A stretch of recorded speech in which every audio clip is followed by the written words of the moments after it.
The arena was alive with anticipation, a wave of tension crackling through the air like the calm before a thunderstorm. All across the galaxies, spectators leaned in closer, eyes fixed on the battle unfolding below. On one side stood Karath, a formidable alien from the distant realm of Nask, bred for combat and conquest. Her 4 muscular arms shimmered in the harsh light, each adorned in ceremonial plating, and her sharpened fangs dripped with venomous sap. Her reputation as an unstoppable warrior had spread far and wide, her name feared among the greatest of fighters. On the other side was a man named Kale, a simple human from the outskirts of a forgotten colony. He had no armor, no enhancements, no flashy weapons to announce his presence, only a faded black jacket, worn boots, and a look of quiet determination. He entered the ring slowly, his posture calm, as though the fight meant nothing. Karath, enraged by his indifference, began to circle him like a hungry predator. "You're nothing but a servant, a tool for those stronger than you," she hissed, her voice a grating rasp of contempt. Kale stood motionless, unfazed by her words. Her anger only seemed to fuel his calm. Without warning, Karath stepped forward, her mouth twisting into a feral grin as she spat directly in his face. The crowd gasped, the shock of her attack echoing through the arena. Kale wiped his cheek slowly and in a voice laced with cold certainty murmured, "You'll regret that." Karath laughed, the sound harsh and mocking. "You will be dead within moments." The announcer's voice rang out, "Fight!" And with that, the battle began.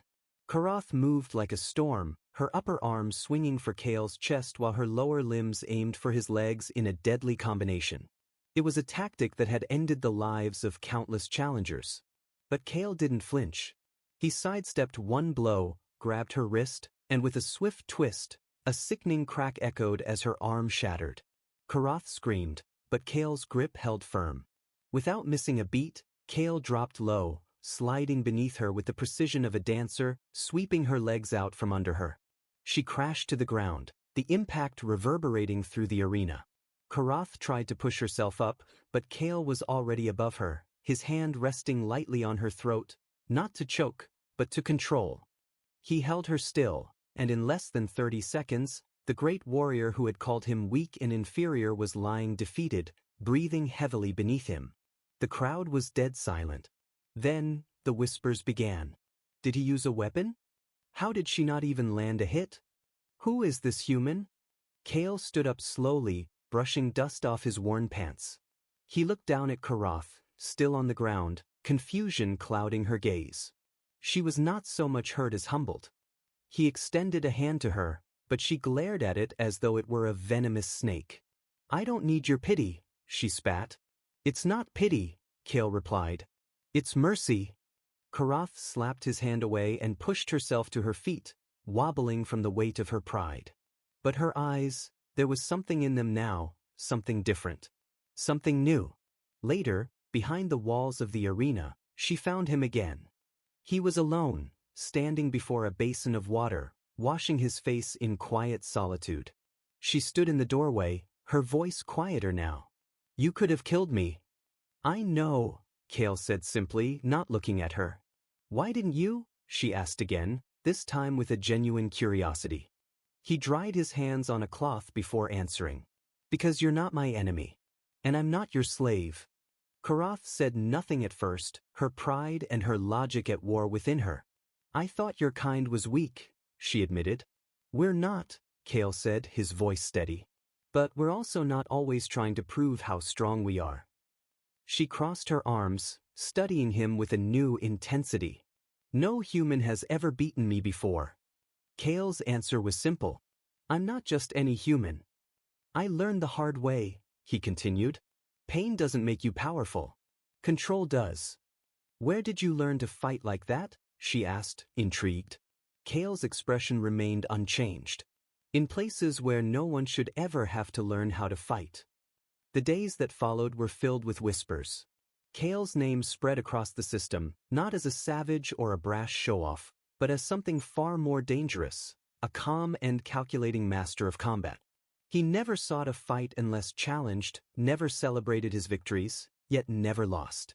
Karath watched from the shadows at first, resentment creeping into her thoughts.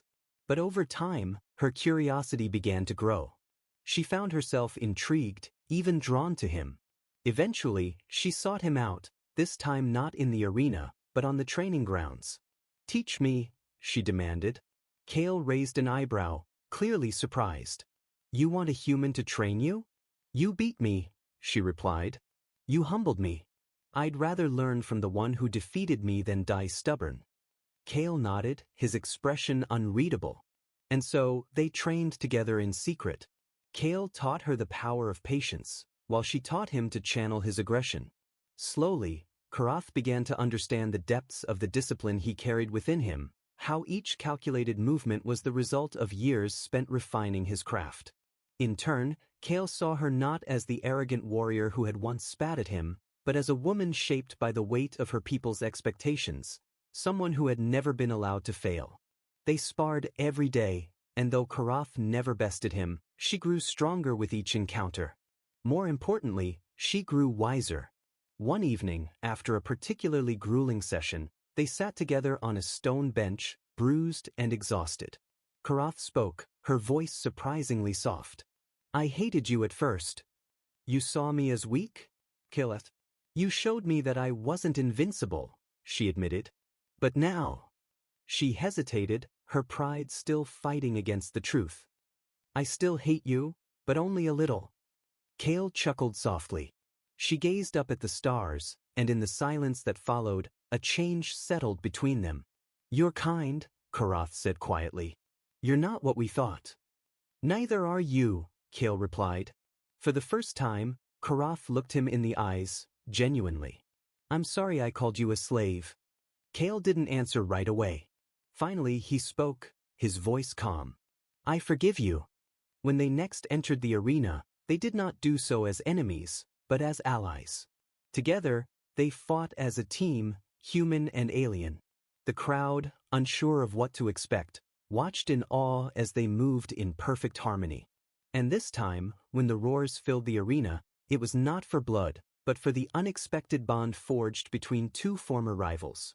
It was a victory not just of strength, but of humility, respect, and the shared recognition of the power found in unity. As the crowd's cheers continued to echo throughout the arena, Kale and Karath stood side by side, their battle-worn bodies a testament to the struggle they had endured, not just against each other, but against the expectations and prejudices that had defined their worlds. What had started as a brutal contest of strength had transformed into something far more profound. They had both fought not just with their bodies, but with their hearts, their minds, and their wills. The arena, once a place of savage competition, had become a proving ground for something greater, the power of understanding, the strength in vulnerability, and the unexpected bond that had formed in the crucible of their shared experiences. The victory was not in the defeat of their opponents, but in the dismantling of long-held beliefs about who they were, about what they could achieve, and what it truly meant to be strong. Kale, a simple man from a forgotten colony, had proven that true power wasn't in flashy weapons or exaggerated bravado. It was in control, in the quiet strength that came from within. Karath, the mighty warrior, had learned that invincibility wasn't an armor you wore, but a burden you carried, one that could only be cast aside through humility and growth. As they exited the arena, their heads held high, neither of them felt the weight of the battle anymore. They were no longer a human and an alien, a victor and a defeated. Now they were something more. Partners, allies, equals. The future ahead was uncertain, but it was theirs to face together, no longer shackled by the prejudices of their pasts. The crowd might have come expecting a fight, but what they witnessed was far more impactful. The birth of something that transcended rivalry, a bond forged in combat, tempered by respect, and sealed with the promise of a new kind of strength, one that was shared. And that, more than any victory, was the most powerful thing of all.